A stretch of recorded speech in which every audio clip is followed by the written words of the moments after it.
Hello and thank you for joining us. With me for this edition of ASTA is Andre Moquin, Human Resources Director for the City of Las Cruces. Andre, thank you for joining us. Thank you, Udell. The City of Las Cruces is one of the largest employers in our community and strives to be the employer of choice. Tell us a little more about that, please. I think there's many facets to being the employer of choice. One is offering good working conditions, so the best software, the best tools that we can provide, good compensation, good benefits, and good working conditions. Okay, and you touched on pay and benefits, and the city does offer a wide variety of career opportunities. How competitive are we when it comes to pay and benefits? Well, we strive on being market competitive. So we do regular salary surveys that are done at the regional level that includes cities that we believe would be our competitors, and we build our salary tables off of those surveys. So in terms of being competitive, I think we're right at market. And current. And current, yes. Okay. Now, how does a person go about applying for a job with the city? Well, we've got a very easy to use software package. So it's a web-based system. So you go to the city website, you identify a job for which you feel you're qualified and a job that you'd like to do. And then you just follow these easy steps of creating a job profile, which takes a few minutes. And then you attach that profile to an application for the job that you'd like to have. So it's totally paperless at this point? It is a totally paperless system, and the online application is a requirement. We don't accept paper applications anymore. We haven't since 2008, and we feel that it's a very efficient system for us to hire with. Now, if for somebody who's interested in applying and doesn't have internet access at home, can they go to your office and is yes, there computers? Yes, they can. We have 2 kiosks in our office, and HR staff is there and ready and willing to help anybody that may have questions or issues. We find a lot of people go to the Brannigan Library as well, where there are many computers available, and the staff there is often helping people with applications. Terrific. Now when you say it's all online, so if somebody fills out their profile and they do that paperwork, or online paperwork, if you will, is there a way that they can be notified of job opportunities in the future if they don't happen to come across it? Absolutely. I think one of the great aspects of the software that we use is called the job interest card. So when you go to our website, and you'll see there's a whole series of job classes, and you can click any of those boxes, fill out some basic information, and then when we post a job that meets the criterion that you've identified, you'll get an email letting you know that that position is now open. Very convenient. It is. Now, there might be a perception out in the community that when it comes to applying for a job with the City of Las Cruces, it's not necessarily what you know, but who you know. Yes, I've heard that a few times, and I can understand that misperception. I think there's a couple of contributing factors to that. The level and the number of applications we get on a yearly basis leads us to reject a great number. Last time I looked, over the last 12 months, we received over 18,000 applications for somewhere between 200 and 250 jobs. So we reject, I would say, 98% of our applications, or I should put it a different way. 98% of our applicants are not successful in getting the job that they've applied for. The other thing, I think, as many good organizations do, we do a lot of talent management and succession planning. So we try to identify future leaders and gaps in our organization, and we skill up our internal people, preparing them for those opportunities.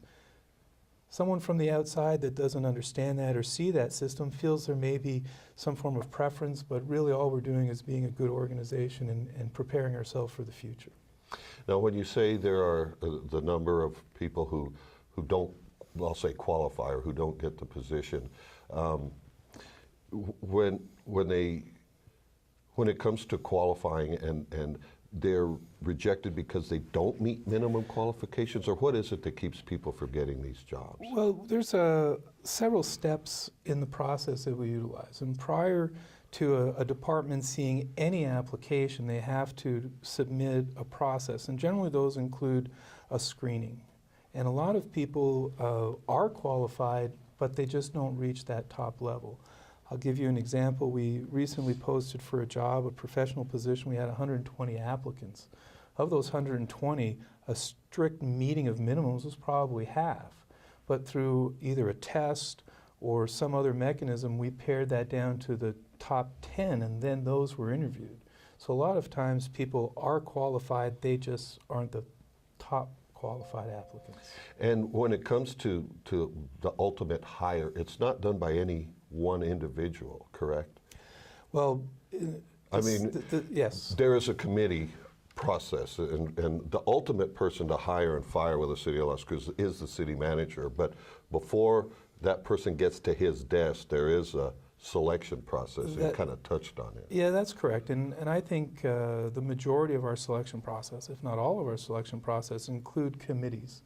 So you'll have at times people from the department, then you may have stakeholders from other departments that will be working with those individuals in the future, so their input is sought. Ultimately, the recommendation goes to the city manager, as he's the only one who can hire and fire, but I've rarely seen a hire be one person, one interview.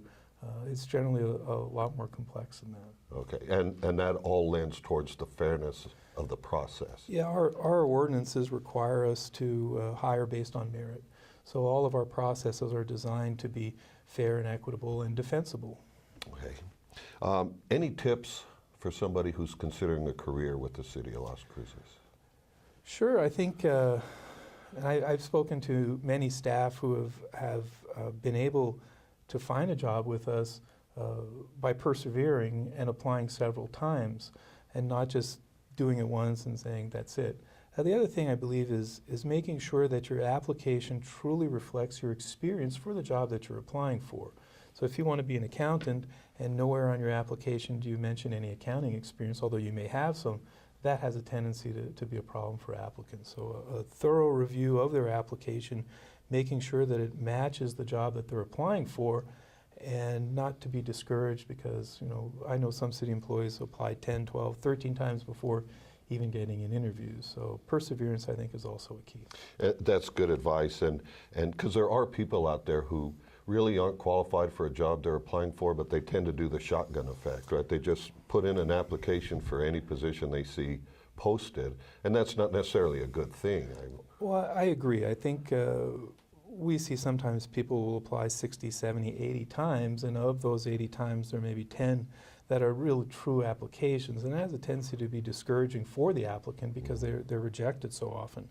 But finding the job that you're qualified for, and also a job that you're interested in, I think really helps, because when you go through the process, your passion for what you do comes out, and those are the people that tend to be hired. All right. Anything you'd like to add? I think, to your point, the city is a very good organization. I think we're one of the better organizations in this area to work for, and we strive to hire quality people to best serve the citizens. All right. Very good. Andre, thank you for joining us today. Thank you. Andre Moquin, Human Resources Director for the City of Las Cruces.